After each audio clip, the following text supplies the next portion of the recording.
Dalam nama Bapa dan Putra dan Roh Kudus, amin. Allah yang penuh kasih, puji syukur kami haturkan kepadamu, Engkau memberikan kepada kami hari yang baru. Dan Engkau mengingatkan kami akan sentralitas dari iman kepadamu, salib. Semoga kami berani merangkul salib dalam hidup kami. Terpujilah namamu kini dan sepanjang segala masa. Amin. Para saudara, Yesus ditanya, sedikitkah yang masuk kerajaan surga? Sedikitkah yang diselamatkan? Bunda Teresa atau Bunda Maria dalam penampakannya di Fatima mengajak ketiga anak kecil itu, Jacinta, Francisco, dan Lucia, untuk melihat neraka. Begitu mengerikannya, begitu menjijikkan, ya, sehingga menjadi rahasia yang dipendam berpuluh-puluh tahun. Dan kemudian Bunda Maria juga mengajak ketiga anak ini untuk melihat surga. Ternyata hanya sedikit saja yang ada. Pengalaman yang sama juga dialami oleh Santa Teresa dari Avila. Sehingga dia melihat surga hanya sedikit orang, tetapi di neraka begitu banyak orang.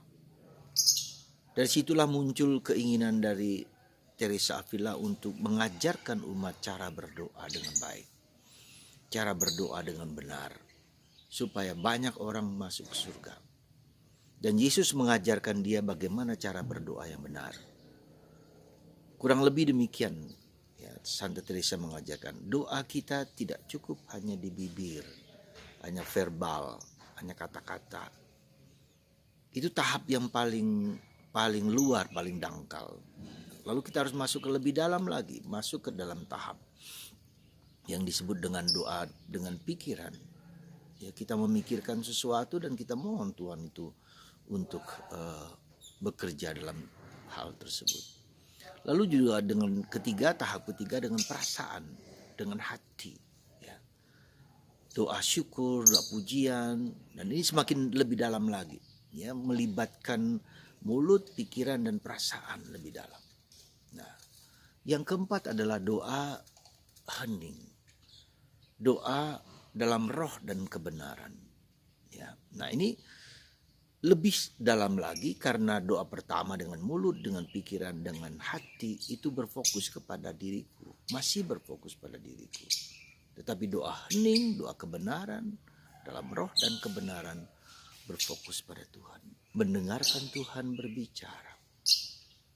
Nah, kalau keempat tahapan ini kita pakai dalam hidup kita, kita tentu saja boleh berdoa dengan verbal, dengan kata-kata. Kita boleh berdoa dengan pikiran, kita boleh berdoa dengan hati. Tetapi lebih daripada itu, kita berdoa dalam keheningan dan kesunyian, dalam roh dan kebenaran.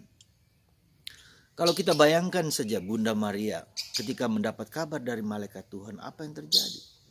Bunda Maria dalam keheningan sendirian di kamar. Dan dia mendapatkan wahyu tentang pengalamannya akan tugas perutusan Tuhan dalam hidupnya.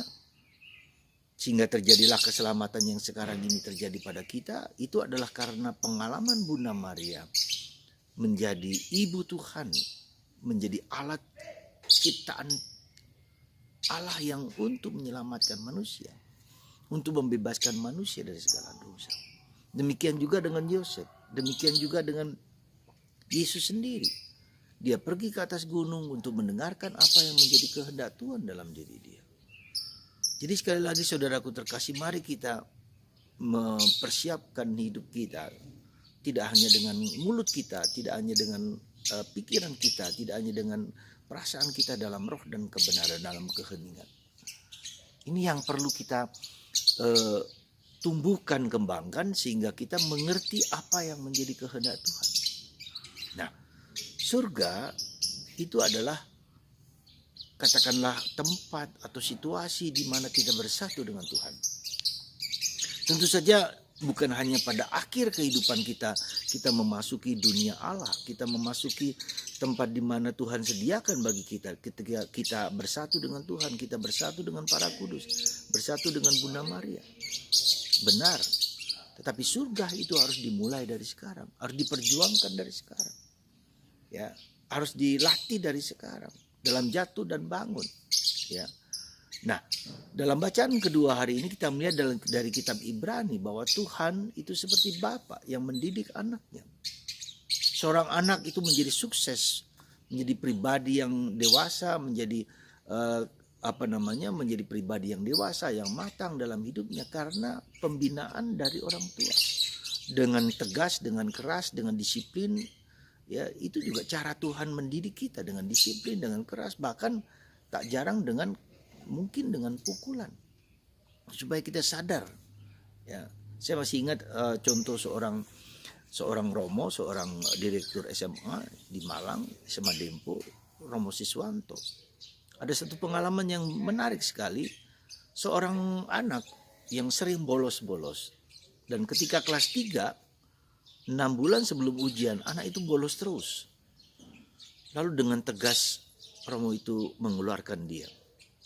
Mengeluarkan anak itu, meskipun orang tua anak itu kenal baik dengan Romo Siswanto, sangat baik. Bahkan pada waktu itu menelpon saya, bagaimana Romo, anak saya ini dikeluarkan tinggal 6 bulan lagi dan seterusnya dan seterusnya, mengeluh.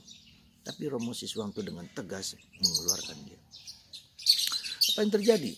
Kemudian setelah itu orang tua berusaha semaksimal mungkin untuk menyekolahkan dia di sekolahan yang katakanlah tidak ada rankingnya, katakanlah sekolahan ecek-ecek dan segala macam, yang penting dapat ijazah. Setelah dapat ijazah dia dikirim ke Amerika.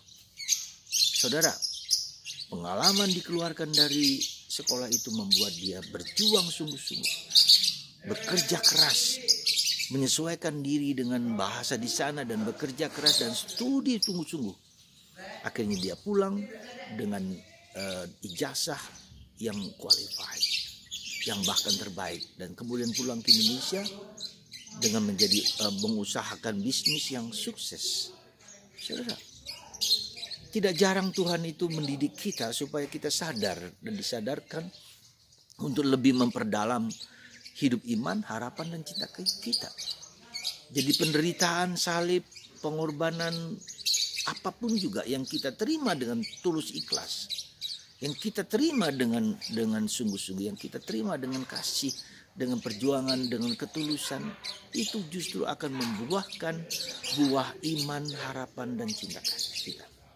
Ketiga nilai ini menjadi bertumbuh berkembang dalam hidup kita, maka jadikanlah kita peluk salib hidup kita. Kita rangkul hidup kita, salib hidup kita, hidup salib Yesus, supaya kita mengerti, memahami apa yang sungguh-sungguh Tuhan kehendaki bagi kita dalam perjalanan hidup kita sekarang ini. Sekali lagi, jalan menuju ke surga itu sempit, tapi jalan menuju ke neraka itu lebar sekali. Nah, Anda mau pilih yang mana? Jalan sempit dengan pengorbanan, dengan semangat kasih, dengan semangat cinta kasih, ataukah jalan yang gampang, yang enak, yang mulus, yang mulia, yang sederhana, tapi menuju ke neraka? Anda mau pilih yang mana? Silahkan Anda mau pilih. Tetapi ketika kita mengikuti Yesus, tidak ada jalan lain. Santa Rosa de Lima mengatakan bahwa satu-satunya menuju ke surga hanyalah salib. Santo Titus Bransma yang baru-baru dikanonisasi mengatakan, Ave crux spes unica. Hai salib, satu-satunya harapan kita. Bagaimana kita merangkul salib? Bagaimana kita memeluk salib? Dengan penuh sukacita, dengan penuh perjuangan, dan mendorong kita semakin dekat dengan Tuhan. Tuhan memberkati kita semua dan Anda semua supaya tabah dan kuat dalam segala penderitaan, sehingga Anda dan kita semakin dekat dengan Yesus. Dan semakin dekat dengan Yesus, mengerti, memahami Yesus sendiri. Tuhan berkati kita, Bapa, Putra, dan Roh Kudus.